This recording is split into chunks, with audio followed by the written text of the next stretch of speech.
Hello, everyone, and welcome to the Conservation Station, a conservation-focused podcast by the Cango Wildlife Ranch in partnership with the Cheetah Preservation Foundation and Wild Animal Volunteers. I am your host, Dr. Garrett Eriksen. Thank you so much for joining us. And today's topic is actually very interesting to me. And usually in these podcasts, I like to take the position of the layman. And that's more of a, I want to say, a complementary position so that I can help people transition to these items. But in this case, I truly am the layman because we're talking marine biodiversity, and it's unfortunately a part in my particular education that's a bit lacking. I'm more of a terrestrial biodiversity guy. So I'm very excited to be able to cover this material today. We're looking at the critical role of marine biodiversity in maintaining healthy ocean ecosystems. We're looking at threats facing South Africa's marine environment species in particular, but also we'll look at a global range. And the importance, obviously, of course, and as always, of public engagement and education, especially in the name of marine conservation. And I have a very special and very dear guest today. We have with us Dr. Judy Mann-Lang from Two Oceans Aquarium. She is the conservation strategist there. Sorry, my tongue twistings all over the place today. And you are a dedicated advocate for marine conservation and many other things, and also a longtime family friend. So for me, this is a very special occasion. So according to my notes here, and please correct me if I'm wrong, Judy, so you are renowned for your commitments to marine biodiversity and your work on ocean conservation initiatives. You have over 25 years of experience in marine education, research, and conservation advocacy. You have been instrumental in developing educational programs and public outreach efforts to foster ocean literacy. I love that phrase, ocean literacy. And you have I've put you in a little note. You have a list of achievements and accolades longer than what I could fully describe in the podcast. So, is there? That's just everything summarized in a nutshell. But when I was doing the research, it was a long list. So very very impressive, Judy. Is there Well, anything you can add there? just a hello to you, Garrett. It's such a pleasure to be with you, and a great opportunity to talk to your audience and to bring the ocean to Cango, which I think is time overdue. And yes, it's lovely to be chatting to you. I feel the family connection is strong, so great to be with you. Thank you for the invitation. Wonderful. I will say, though, I think the only part of that I didn't like was the idea of the ocean coming to Oatsvin, because we are on the other side of a mountain. We're in a Klein Crew area. And if the ocean is coming to us, that means that there has been something catastrophically wrong, very big tsunami. Climate change has finally reached peak. We are now oceanfront property. We're, what are we, about an hour away from the ocean. So that would be quite significant. That being said, I could then finally go and do the swimming I want to every day. Well, I'm going to bring the ocean to you just for this 1 hour. Ah, wonderful. Okay, so brilliant. I used to spend a lot of time in the ocean. I used to be a bodyboarder when I was younger. Used to hang out at Buffy's or Buffalo Bay with my cousins. We used to go surfing and all that there. I had one too many encounters with sharks while I was out there, and decided never to go into the ocean again. I it's funny because I work with crocodiles, work with other animals, and I'm fine with that. But there's something about I love sharks. I think they're beautiful, but I don't want to splash around with them. I think a lot of Um, people share that sentiment, and that's part of our job in really building awareness and understanding of sharks' incredible role in the ecosystem, and how the ones that you maybe encountered in Biffel's Bay are just very few. If we look at all the incredible sharks, most of them are actually smaller than 2 meters, so they're completely harmless. So yeah, special animals, and if you did have some encounters with them at a distance, wow, that's quite a privilege. Yeah, I've seen great whites from the side of a boat, and they were absolutely stunning. Awe-inspiring is the only phrase I can think. And again, I work with terrestrial animals, right? I love reptiles. I work with snakes and crocodiles and such, and I know the exact same feeling sensations that in terms of you understand the beauty and the importance of the animals, and then the average person is more like, oh no, kill it, or run away, or something like that. And even me, I'm a bit of a arachnophobe. I'm not fond of spiders, but I've made it a point through my life to interact with them wherever I can to kind of still that fear. I haven't fully succeeded, but I've gone so far as to even I pick up jumping spiders now when I used to run a mile, and I've even let someone put a tarantula on me. So, I still screamed like a little girl, but I point is I did it. But obviously we can't But do you exactly the same with that sharks. fear to fascination movement. Exactly, exactly. Which is actually, and we'll get to that. It's one of the reasons I love Two Oceans Aquarium, because they have that interactive splash pool where you can touch. I mean, I was there 6 years ago, I think, last, but there was I believe, a stingray or a ray of some kind that you could touch there, which I thought was it was very cool. Um, Anyway, okay, so before I end up reminiscing about all the things I enjoy, let's quickly maybe touch on some points that we're going to be discussing today. So, like I said, marine biodiversity, we're going to be looking at how that underpins ocean ecosystems and their health. We're going to be looking at threats to marine environments, and like I said, the South African context, etc.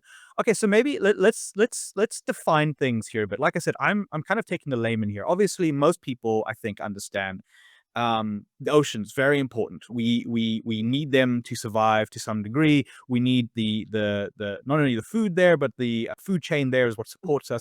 But I think a lot of people are, we're told the oceans are important, we need them or we'll die, and everyone's like, I don't understand why. We're told we understand the Amazon, right? The Amazon, it's the lungs of the earth, so to speak. We know trees give us oxygen. Why? And I'm trying not to phrase this as badly as it's going to sound, but why should we care about the ocean? But Brilliant, brilliant question, Garrett. And that's a really good place to start. So often when we think about the ocean, we think, well, I live in Cango. I'm hours away from the ocean. I live in Joburg. I live far from the ocean. What influence can the ocean possibly have on me? But if we think about it, if we zoom out and we take a spaceship view of our planet, we'll see that our planet is actually blue. And if we think about it, the reason it's blue is because over 70% of our planet is covered with the ocean. So the ocean makes up over 70% of the surface of our planet. So if you think about it, we should probably call our planet ocean rather than Earth, because over 70% of it is actually ocean. And that ocean is absolutely vital to everything. It runs our planet in a way that we're only really starting to understand. So let's take something as simple as breathing, which is something we all need. Thinking about it now, you said that the Amazon is the lungs. Yes, indeed. The trees around our planet and in forests are incredibly important for providing us with oxygen. But the other absolutely vital source of oxygen is the ocean. Living in the ocean are lots and lots, millions and trillions and billions of tiny, tiny little plants called phytoplankton. And they're photosynthesizing and producing oxygen. So if we think about it, almost every second or third breath we take, we should say thank you to the ocean just for that simple fact that we're actually getting oxygen from the ocean. So that's one really good reason to take care of the ocean, because we like yeah, to breathe. yes, I The love second breathing. thing, love breathing, yes, it's good for us. The second thing is, if you think of that enormous body of water, it helps to regulate our climate. It influences the climate around the world. It helps to ensure that through the ocean currents, we're seeing movement of warm water from the tropics coming down towards the cold polar regions and moving back around again. So we're regulating our planet's temperature, we're regulating our climate. If you think about the South African context and you think about Durban compared to Port Nolloth, they're at a similar sort of latitude. Durban is hot, it's humid, we grow sugarcane and bananas there. On the west coast, we're certainly not growing sugarcane and bananas. It's a much Mm. colder temperature. Those differences are primarily due to the ocean. On the east coast, we've got the warm Indian Ocean, we've got that Agulhas current, we've got lots of moisture, it's warmer. On the west coast, we've got the cold Benguela current, we've got the Atlantic Ocean, it's completely different. So those two simple differences are because of our oceans.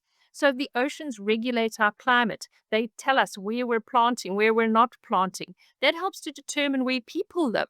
So that's another thing. So we like to breathe and we like to have a climate that is reasonably well regulated. Hmm. Then, when it comes to carbon dioxide, the ocean is actually absorbing a huge amount of the carbon dioxide that we're currently pumping out into our atmosphere. If it wasn't for the ocean, we would be feeling the effects of climate change even more than we are now. So, the ocean has been a huge sink for carbon dioxide that's been absorbed into the ocean. So, It helps with our climate. Then, if we think about food from the ocean, over 1 billion people around the world rely on the ocean for their primary source of food. So the ocean is an incredibly important source of food. For us, maybe seafood is something that we eat a couple of times a week, maybe. Maybe it's something that you have every now and then. But for many people, the ocean is their primary source of protein. So we rely on the ocean for food. The ocean is also incredibly important from an economic perspective. If we think about looking at transport, how much goods are actually transported around the world through ships. So shipping is a really important form of transport for goods. So ocean's important there. Another thing that we're getting more and more is understanding some of the chemicals that are contained in ocean animals that we're using for medicine. We're finding cures for some forms of many diseases that are coming out of things like sponges and sea slugs in the ocean. Huh. By studying those, we're finding cures for diseases, and we've already found several cures for different diseases from the ocean. So we're getting drugs from the ocean. Then we look at ocean tourism. People want to go to the coast for their holidays. It's a very popular tourism destination. So, if you think of what kind of tourism is driven by the coast and how much of an impact that makes to coastal communities, whether it's hotels, whether it's homestays, whether it's homes along the coast. So, really, if we think about it, these are just a few of the incredible benefits of the ocean. But the most important thing is that if the ocean dies, we die. It's as simple as that. As Yeah. Sylvia Earle often says, no blue, no green. And that's as simple as it is. We need to look after the ocean to survive. Oh, wow. So, yeah, okay. Understatement of the century, the ocean is important. I mean, you've just listed like significant reasons why we need to obviously know more about it and also why it's important to us. Again, we're very short-sighted creatures, right? What's in front of us. And if we're not, we go and we look at the ocean like, it's big and wet, looks fine to me. So, but if we know what's going on there, in a more nuanced way, it can definitely help us appreciate it more. And I was thinking as well when you're saying how important it is to us now, and I was thinking historically as well. I can't help that being a historian, but I was at Pinnacle Point, the Pinnacle Point cave system with Professor Curtis Marion a few months ago when he was doing some work there, and he was telling me something fascinating, which is so that the caves that we went and looked at, they're right on the coast. And before it was a coast, it was actually a savanna, and then obviously before that it was also coast, but so it comes and goes. I was just thinking about the early humans. There's a lot of evidence to suggest that we were originally, strandlopers, beach walkers. Basically, we evolved to first on the plains, but then a lot of us went onto the coast, and we would walk along, and we pick out the food, and we used shells as early currency, and all these crazy things. So the ocean's been with us for ages. It's one of the ways we obviously we when we expanded out of Africa, we went along a lot of land bridges.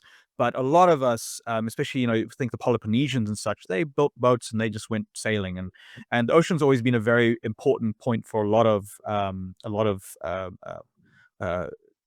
want to say milestones in human history. And as you've given me so much now, the medicine, the food, tourism, everything. Just being at the ocean is fun in and of itself.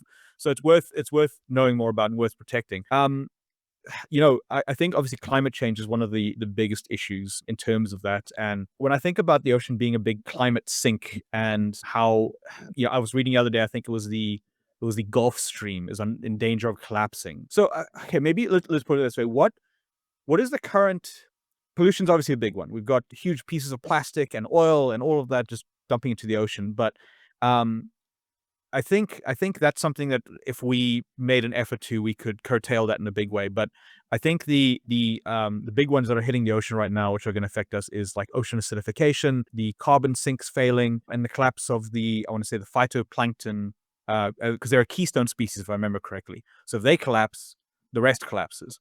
So what are our let's maybe put it this way. What are maybe I've already listed them, but what are like our top three main threats, I want to say, for our oceans at the moment? Depends on who you talk to.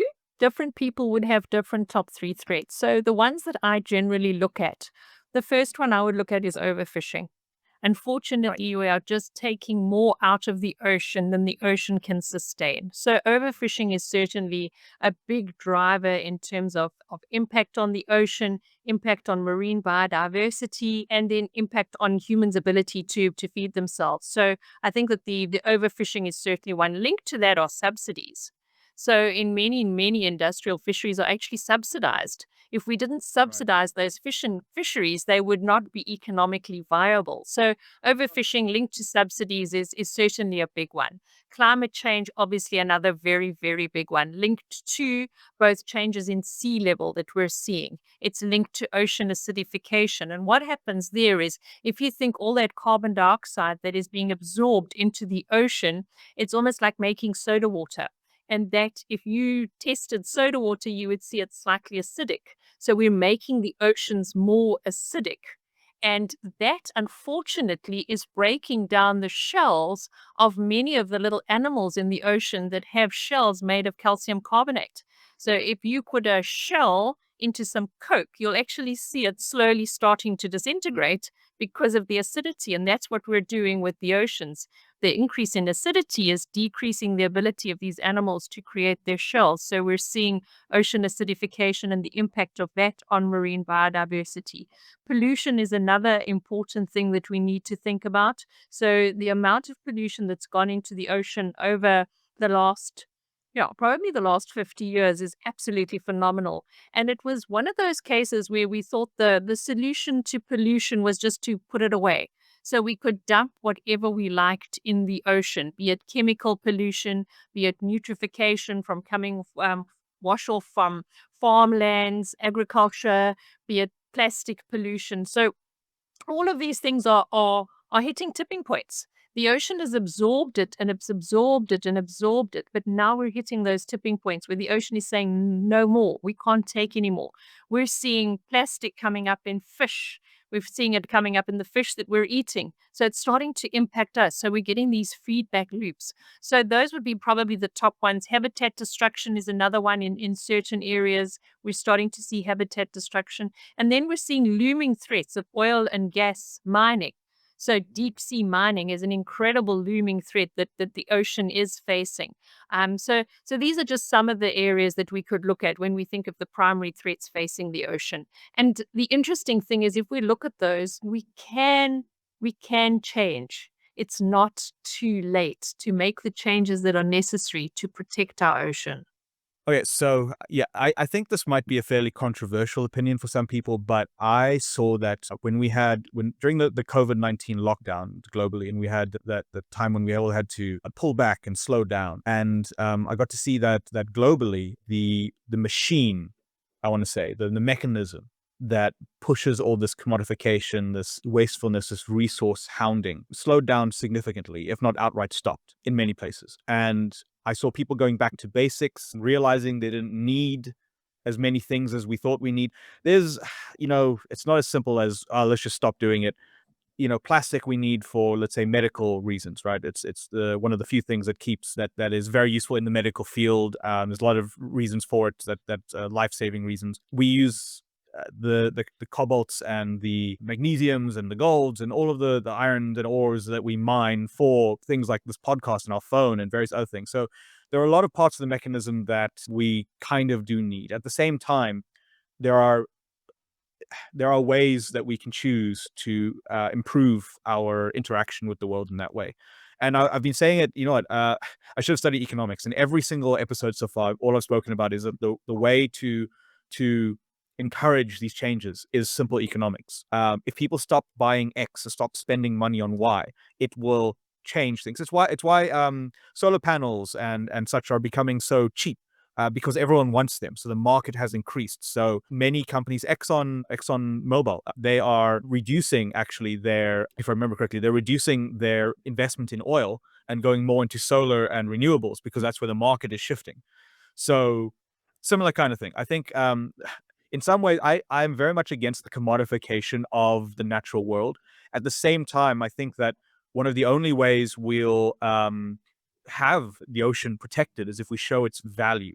whether that is the monetary value, the intrinsic value. I'm a believer that things have value regardless of what we put on them. They have the intrinsic value. The ocean's valuable because it's valuable, because not because I need it to breathe or whichever. It's valuable in and of itself. I shouldn't have to, it doesn't exist because of me, regardless of what I think of it. So in the same way, we see the ocean as just another exploitable resource, and all of its resources inside. We don't take into account, again, our actions, and we're very short sighted as a species. Now, we've got the Gulf Stream about to collapse, and we've got coral die off. And the thing that's scaring me the most is the jellyfish blooms. I'm terrified of jellyfish. I think they're I think they're very cool and beautiful, but I would never, ever, ever, ever want to swim with them. They creep me out. And I just seeing them explode like that is just, I don't know why, but like almost instinctually I'm feeling that only happens. The same way if you go to a pond and you see it thick with algae, you know that pond is unhealthy. Same kind of thing. If it's just thick with jellyfish, something is not going right. And of course, jellyfish blooms are a natural part of a cycle, but not the way that they're happening. Things are out of kilter. Um, okay, but sorry, you were saying? No, I was going to say what you're talking about really are the indicators. Yeah. And because the ocean is covered with this blue layer of water, we call it the blue blanket. The ocean is covered by this blue blanket, and we can't see what's happening under the water. And that's what makes it so difficult Mm. to both understand what's happening and then to persuade people that there is a problem. If you think about a terrestrial species, so let's take maybe rhinos, for example. Rhinos are large. You can see them. You can generally count them.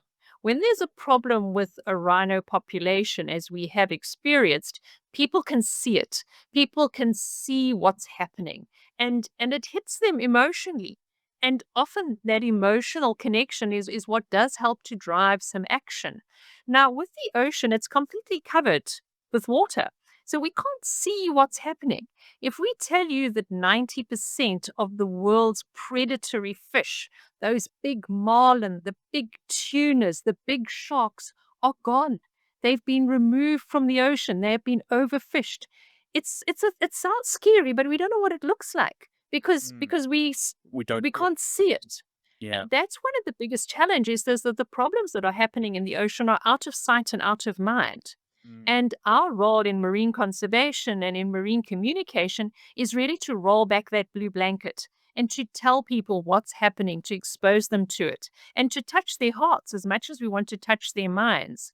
And that's where I see the role of aquariums so important, is that we have the opportunity in those aquariums to roll back that blue blanket and to show people the animals that live in the ocean. So when we think about fish, in the aquarium, you can actually see the fish. You can look it in the eye. You can see it as an animal.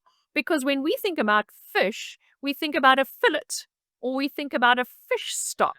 We don't think about individual animals. And that's what we can do in the aquarium. We can connect people to those animals. We can touch people's hearts with the incredible biodiversity of a coral reef.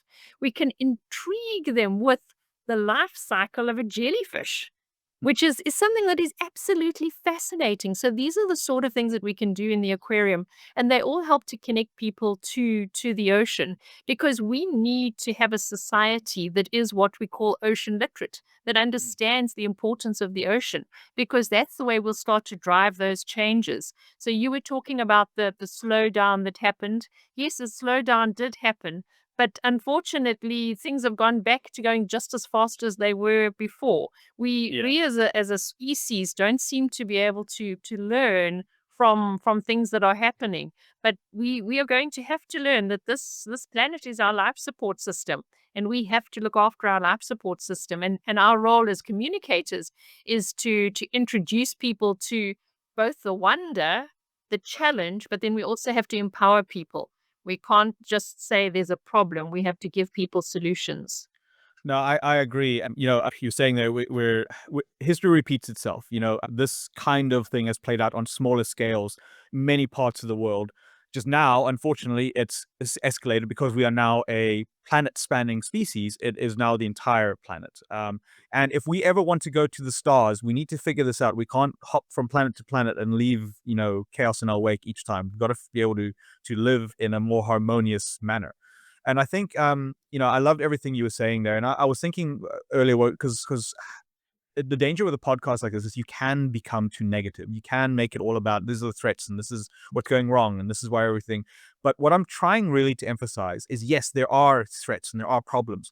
But the reason why people like you and I are in this and people who are listening to this are interested is because we recognize the beauty and the importance and the joy of the natural world and that we're not separate from it. And in some cases, people feel that disconnect. They want to get back to it. And something as little as this might make them feel a bit better. But then going to an aquarium or going to, it's again, it is a controversial thing, but in some cases they do ambassador animal programs. You get to encounter an animal and you get to see its eyes and touch it, and whether it's rubbing its stingray skin or touching the fur of an animal of some kind. It's just having that tactile encounter, I think, helps a lot. Obviously, ocean has a lot of dangerous animals as well, so you can't just go and touch everything. But I remember when I went scuba diving for the first time, and I got to just see things from under, not from the boat or from.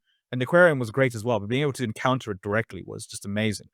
And then I got to go to an aquarium as well, where they had one of those big domes that you can kind of walk through, and it's above you, and it's just when you get hit with that awe and you take the time, you don't just, it's a fun little day out. You really like ingest it. I want to say you absorb it.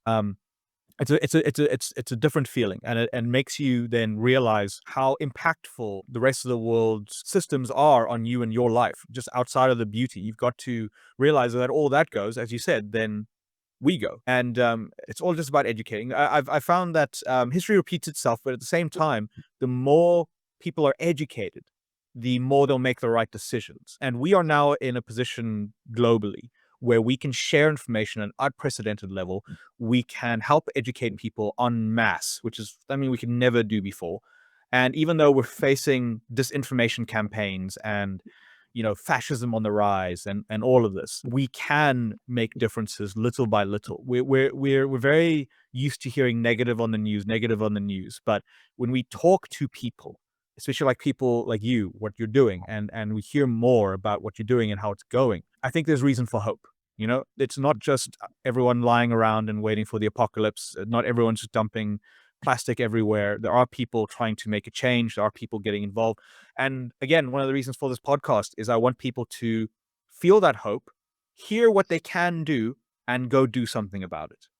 Whether that's just volunteering, even just listening to the podcast, educating yourself and go, oh, okay, I will no longer eat this tuna, which is from this unscrupulous company.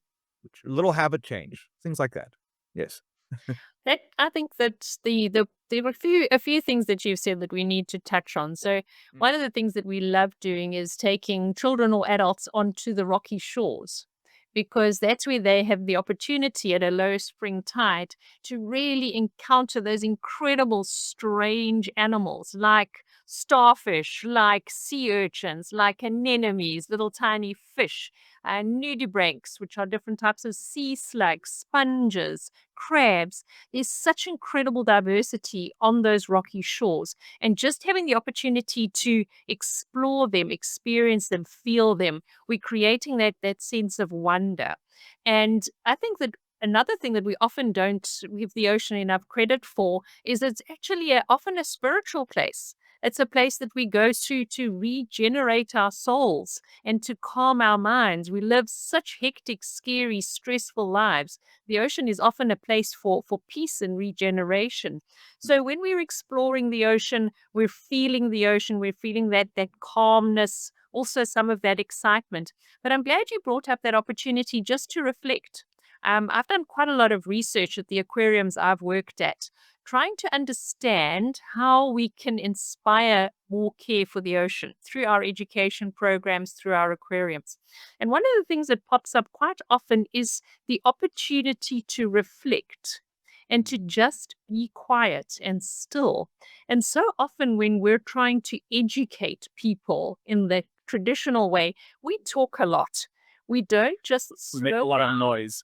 quiet, yes, and let people just think and reflect, because that's often one of the biggest predictors of learning that we found. And now I'm going to come to that concept of education. So I started my career as a scientist, and then I moved from science into education. And my first role was the education officer at the aquarium in Durban. And I really, really felt so passionate about education, and I still do. I still think it's absolutely essential. But where my thinking has changed on education is that, to begin with, my education was focused almost entirely on thinking stuff, on learning facts. I felt very strongly that if people only understood how amazing these fish were, if people only understood how incredible the ocean was, people would naturally want to look after it better. But research around the world has shown us that knowledge doesn't necessarily change behavior, because changing behavior is really, really hard. And we don't change behavior just based on knowledge. We change behavior based on all sorts of different things. Knowledge is certainly one component. Another component is that emotional connection. Sometimes people will see something that'll affect them emotionally, and that will change their behavior instantly. But then we've also got to look at the systems that are out there. How can we change the systems to make behavior change possible? We say we want people to recycle. It's not easy to recycle. So we also have to look at that system change level.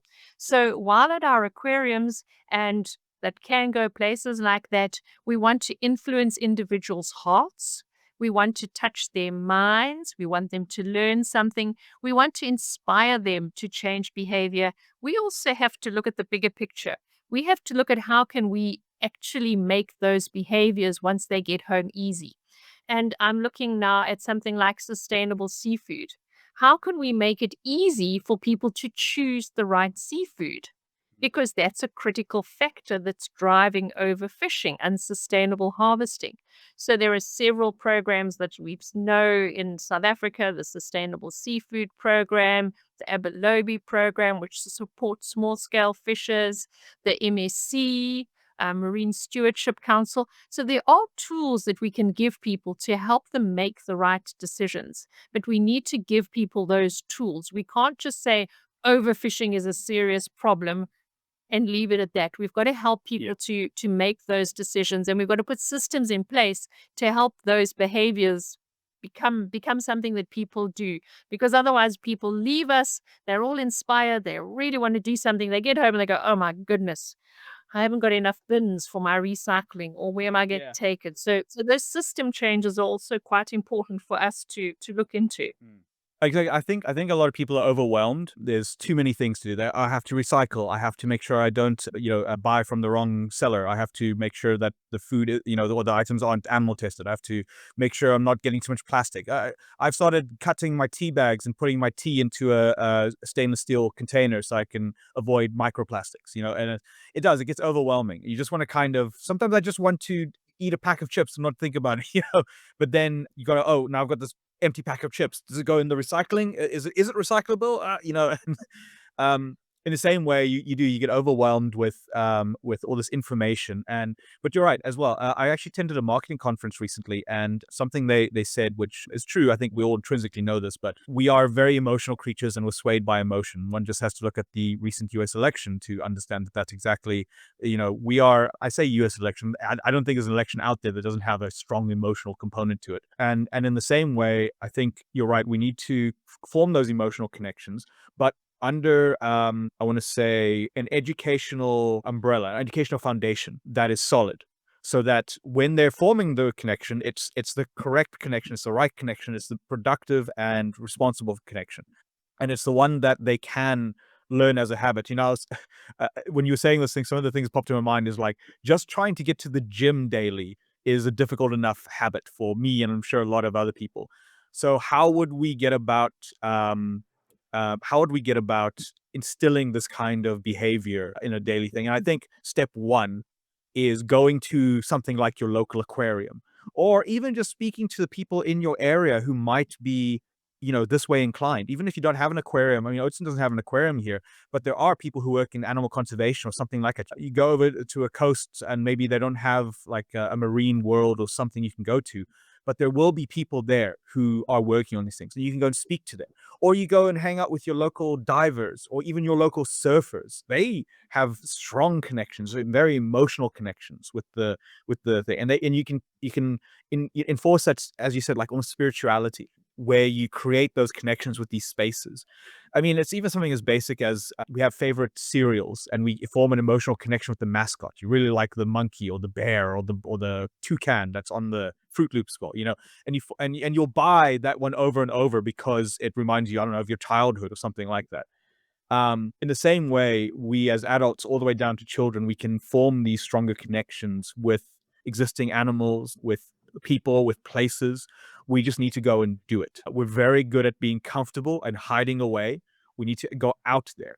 The more I'm saying that the more I see people out there and interacting and learning, and I think globally our society is very isolationist. We're very good at keeping ourselves at home, entertained, for given value of entertainment, and away from the world as it's progressing around us. And I think that is a big mistake. It's also what's allowing all these systems to be in place that harm the world around us, because we're not there to see what's happening. We're not there to be in the way or to find an alternative.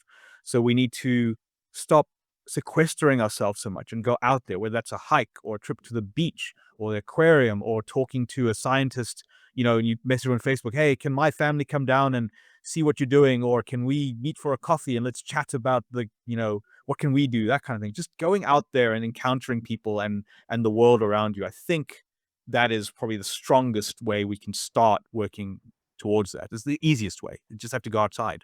I think that's an absolutely essential point. What we're seeing is something that's called the nature deficit disorder amongst children.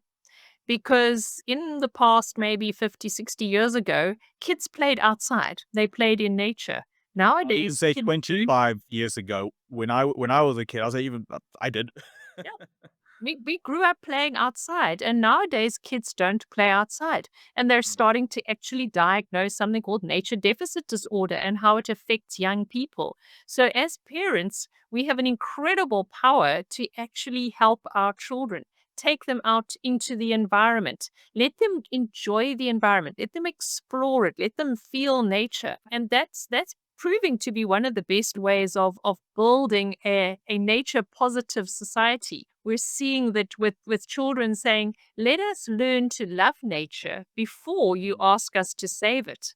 And that's something that we need to think about is how can we inspire these children to love nature before we ask them to save it? Let them get out there, let them explore it. And all of us can access the ocean one way or another, regardless of where we live. There are so many incredible films about the ocean that will teach us and that will touch us. There are books about the ocean. There is some amazing social media that is accurate and will help you learn about the ocean. There are people that you can contact. And then often I say to people, the first thing they can do if they really care about the ocean is just share their love with others. That's the first and that's the simplest thing you can do. Talk to other people about your love of the ocean. Tell people how important the ocean is for human survival. So share the message. That's just step one. Then there are lots of other things that you can do, and we can talk about that at some stage. But that really is step one, is just learning as much as you can and then sharing that with others. And then you can start taking those baby steps to help conserve the ocean, help preserve the ocean, help make the wise decisions that are needed. I completely agree, and I think that's very beautiful. What you said about let us love nature before we save it. I think you can't save something unless you love it. I rescue dogs whenever I can, and I wouldn't do that if I didn't love them, because I wouldn't have that reason to do it. We do things because we love to. And I was even thinking another way people can potentially connect with nature is if you or anyone is a gamer or has a VR set or anything like that.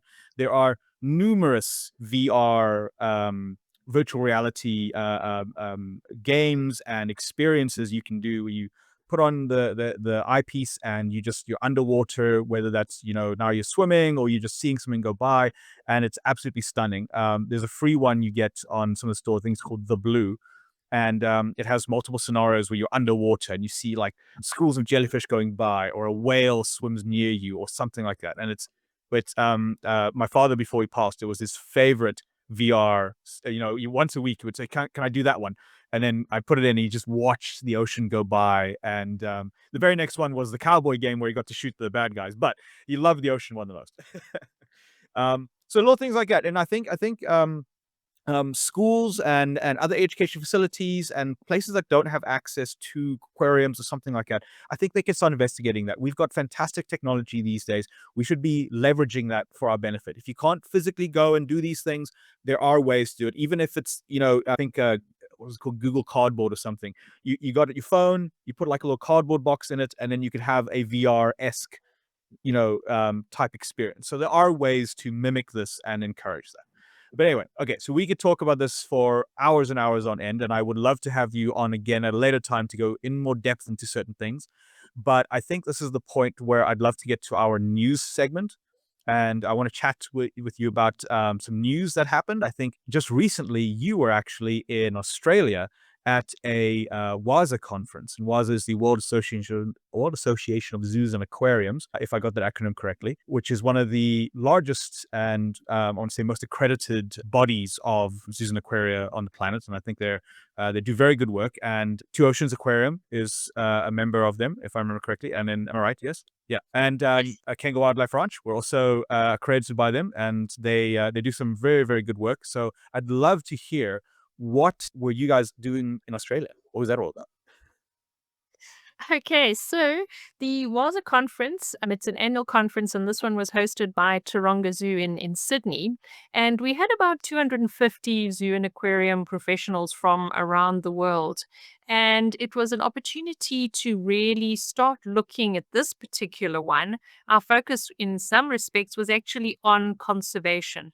And what is the role of zoos and aquariums in conservation? We've been talking about it for a long time.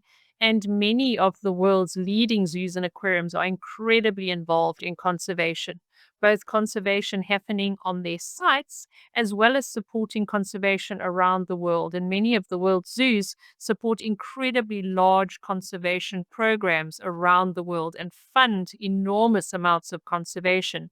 And what we're looking at now with WAZA is looking at how do we measure the impact of our conservation activities. And it's something that's been sort of mulling around with many different groups for quite a while. At the IUCN conference in Hawaii several years ago, somebody said that conservation needs to move beyond random acts of kindness. And I think that if you think about it, that's quite a powerful statement because it talks to the range of conservation activities that we're involved in. And so many of us are involved in conservation activities. How can we measure our impact? How can we start to really assess where we're having an impact, where we need to have an impact? One example would be the IUCN Red Data List.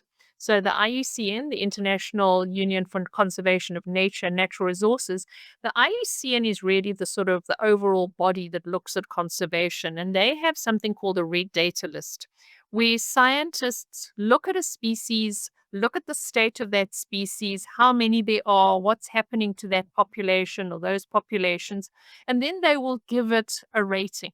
Either it's least concern, or it's vulnerable, or it's endangered, or it's critically endangered, depending on what's happening to that particular species. Mm. So that's one indication of what's happening. That's one measure of conservation activities. We can do a similar sort of thing for ecosystems. But really, the new WAZA goal is to look at how can we measure our conservation impact in zoos and aquariums around the world? What does impactful conservation really mean on the ground?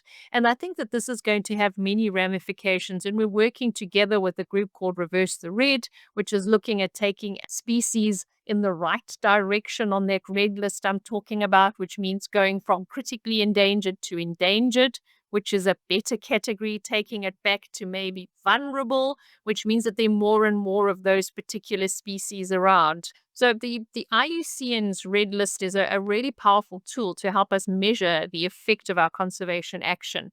And we're going to look for other tools like that that will help us to work out how effective is our education work, how effective is our habitat restoration work, how effective is our conservation efforts with bigger ecosystems. So we're going to be looking quite broadly at how can we really measure the impact of our conservation efforts, and then ensuring that all of us around the world are taking part in these conservation actions and are having a maximum benefit to conservation and to nature. Something that I also want to bring up here is so often when we talk about conservation, we talk about it being for nature. So when we talk about looking after the marine environment, we talk about it for marine biodiversity, for species, etc., in the ocean. But I think that when we talk conservation now, we really need to talk about conservation for people and for nature. Because ultimately, if we care for nature, we have to care for people. And that's, I think, often now what my focus is less on the biological research, but really on understanding people, because people are the challenge facing conservation, but they're also our only solution. So understanding people and working more effectively with people is so critical to conservation. And around the world, conservationists are realizing this. So they've realized that as much as they want to do work with their particular beetle or their butterfly, in actual fact, the solutions are often lying with the communities that are impacting on that beetle or that butterfly or that particular ecosystem.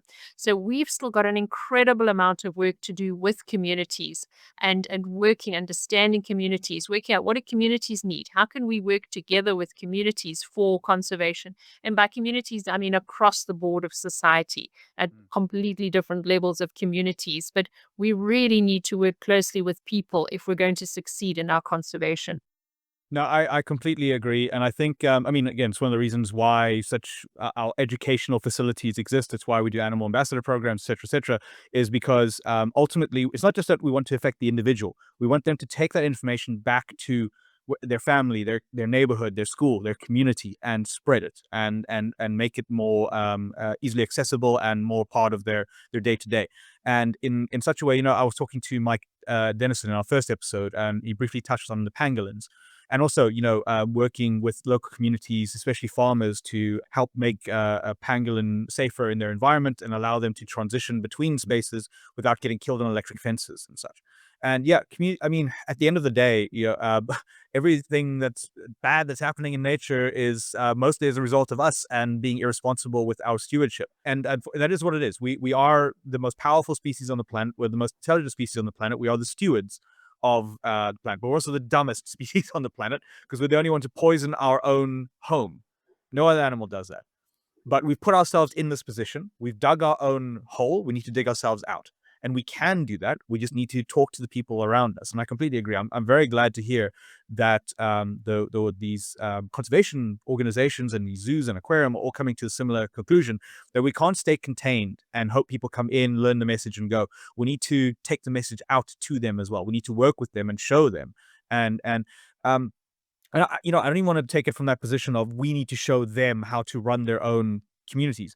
A lot of these people already know. They live it daily, but they're either overwhelmed by outside interests, greed, corporations, corruption, anything in between, or in some cases, yeah, and obviously poverty is a big one. Poverty is one of the main drivers all over. But also another one might just be they don't know of an alternative and they choose the easiest option. Think about the bushmeat crisis. They live in abject poverty, so they will go into the forest and they will hunt whatever they can to eat it, but also to sell it as a way of gaining income. But there might be alternatives to that we could potentially offer them, whether that's certain traded food or the ability to grow crops in places that they didn't before. I know some people don't like this, but GMO, food items that might grow well there, and then they don't have to hunt in exchange. The point is there are options to explore. And when you work with the community, that's how you find the options. You don't go and dictate, you see what works best for them, because what works in one community isn't necessarily going to work in the other community. And the more we have a global understanding and also a local understanding, the better we'll be able to pull off these projects. When we're working with communities, I think that it's something that the word that I always talk about is humility Mm. and respect and listen. And I think that those are critical points with any work that we do. Actually, it should apply to life. It really is having that sense of humility and respecting whoever we're working with, and they're being prepared to listen. We don't have all the answers. And we need to be able to listen. So those are just key components that I would always bring into a discussion on something like this. I think many of us have forgotten how to listen, and we're so wrapped up in what we know. I think again we approach it from the perspective of an open mind and the want and the desire to learn more and grow, and I think that's then how we can improve these. But okay, that actually is a fantastic segue to then I want to say the final portion of our show, which is the call to action. So as listeners know by this point, I'm very particular about I'm wanting this to be a space where people can learn what's going on, but also find out practical ways of being able to be involved. There's so many podcasts I've listened to. They say, this is what's happening, this is what's going wrong, etc. But they don't say, what can you do about it? They just end it with, a vague, well, we'd better improve our thing. No, I want to know what can we do about it. So, Judy, what can people do listening to it now, it's average person, if they want to help some way, the ocean, especially obviously you're in South Africa. I know you've probably got a little bit of global thing, but this African area is probably more your terrain, so to speak. What can they do to help? How can they be involved? So the first thing I would do is really, really stress the opportunities to learn. So the first thing you can do is to learn more about the ocean. That's Mm. step number one. And everybody can do that. There are multiple ways to learn about the ocean, regardless of where you are. And through that, just get that inspiration and that desire to care for the ocean. The second thing you can do is you can share your love with the ocean. And that's another with people about the ocean. So that's the next thing we can do. We did a project when I was working at the Durban Aquarium, and we asked people to make a promise to the penguin. So when they visited us, they wrote on a postcard their promise to the penguin, and that promise was a behavior change promise. So it could be they're going to recycle, or they're only going to buy sustainable fish, or they're going to use more sustainable products in their cleaning, whatever it was. And we interviewed these people about 18 months later. And what we found was quite interesting is that although many of them had kept their promise, many hadn't kept their promise. But what many of them had done was actually shared their conservation thinking, their thinking about the ocean with their school or with their work or with their church group. So some told us they'd started recycling in the church. Some told us they'd changed the way they handled paper in the office. And that's really powerful. And it just goes to the fact that each of us has the power to make a change, not only in our own lives, but in others' lives. Mm. So once you're doing those two things, look at your own lifestyle. What simple changes can you make in your own life that'll help the ocean? Are you choosing, if you eat seafood, to choose sustainable seafood? Are you learning about sustainable seafood options? Are you choosing to buy products with less packaging? Can you do that? Are you very simply taking your own bags when you go shopping so that you're not needing all of those bags that come from all the shopping centers? Mm. So simple things like that. Looking at your carbon footprint, looking at how much electricity you use. Load shedding has certainly helped us to decrease our electricity use. But are you looking at your vehicle usage, if you do have a vehicle, looking at simple things like water use. We're a water scarce country. So water use. So there are so many simple things that we can do. And then raising your voice about issues. So we have an African penguin. The African penguin is found only along the South African coast in the south up to Namibia. And that African penguin has just been uplisted to critically endangered. If we don't do something now, by 2035, there will be no more African penguins out there. Raise your voice about it. Sign the petitions, email the minister, tell the minister that you care for penguins, you're watching his decisions. So raise your voice about issues like that. We celebrate Marine Protected Areas Day on the 1st of August each year. See what you can learn about marine protected areas. Marine protected areas are like game reserves in the ocean. So around our coast, we have over 40 marine protected areas, and these are special places of the coast or the ocean that are specially protected for both nature and for people. So learn about marine protected areas, tell people about them. These are beacons of hope where we see if we give nature just a little bit of a chance, it bounces back amazingly. So look for opportunities to raise your voice to do things. So each of us has something that we can do for the ocean in our daily lives, and we can just do that as a starting point. Contact the aquarium website, have a look, see what opportunities are there. We're always telling people what they can do about the ocean on our website. So go onto the Two Oceans Aquarium website, go onto the SAMBRA website, which is the South African Association for Marine Biological Research. That website also has lots of ideas of what you can do, how you can learn more about the ocean. So there are plenty of ways to learn for our social media. There's lots of social media opportunities. There's lots of things that people can do, even if you live in Oudtshoorn or in Pretoria. Mm. And I would say even additional to that is that there are a lot of local groups in your area. If you just look on your Facebook, you look on social media, who are busy doing these kinds of things, and you can directly go and involve yourself with them, or start your own group in your school, in your community, whichever. Especially if it's a coastal community, there will be so many people who would jump at a chance to not only learn more about the ocean but be involved in keeping it pristine in your area. I'm sure. But wonderful, Judy. That's But I think. community, that sense of community is also really, really powerful. So find people who think the same way you do, work with them, talk to them, and support each other. Because Mm, those of us that are interested in the environment and care about nature often feel like we're alone. It's a tough place. yeah. So find people who can support you and who can inspire you and to keep you going, because we need to keep each other going. We can't lose hope. We need to keep going. So find people who think the same way you do, talk to them, reach out, share your stories, and let's keep each other motivated. No, completely. I agree. Community, it's the one way that we can make a change is if we come together and make that change. I completely agree. Judy, fantastic. I think this has been an absolute wonderful podcast. I've really enjoyed it. There's one thing that we like to ask our guests right at the end, which I'd love to hear from you as well. We call it the animal spotlight. So I'd love to ask you if there's an animal or a species that is very important to you. It can be an individual animal, it can be a type of animal, it can be a certain species, whichever, something that you would love to highlight for our audience. What is your highlight? So I would say that if I had to think of an animal that means the most to me, it would be a fish called the 74. Now, this is a fish that's found only along the South African coast. It's endemic to our coastline. It's not found anywhere else in the world.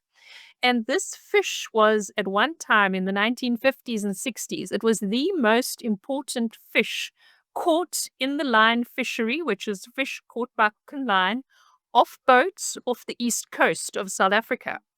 But this fish has what's called a spawning migration, which means they all come together in certain areas at certain times of year to reproduce. And the fishermen knew this. So they caught tons and tons and tons and tons of this particular fish until it got to the point where it was basically commercially extinct.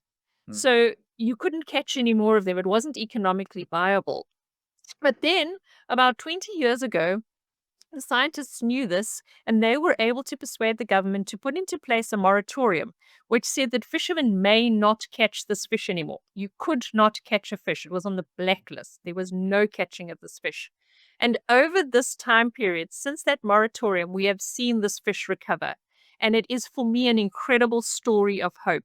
The number of fish that they're starting to see now on our reefs is amazing. We can see them on our baited remote underwater cameras. You're starting to see these fish. So for me, the 74 is a story of hope. It tells me that no matter how bad the situation might be, if we can make the right decisions, if we're brave enough to take those decisions and implement them, we can actually bring species like that back from the brink. So it's a story of hope. And that's why I will never give up on the ocean, because there is always something we can do.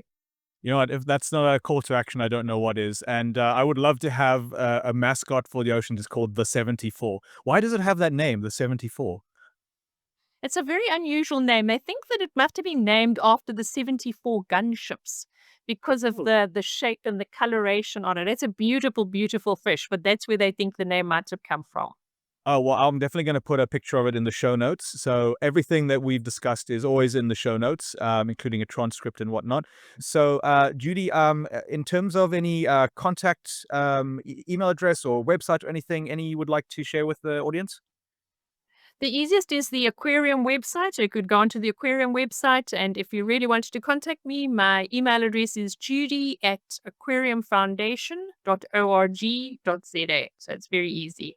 Fantastic. Okay, I'll put those all into the show notes. And as always, our email address is podcast@cango.co.za. That's Cango. And otherwise, you can find us on www.conservationstation.co.za. All the show notes will be there as well as our podcast, so you can always catch it there. And yeah, Judy, fantastic. Thank you so much. I really enjoyed this. I think we've gone well over our time, but it was definitely worth it.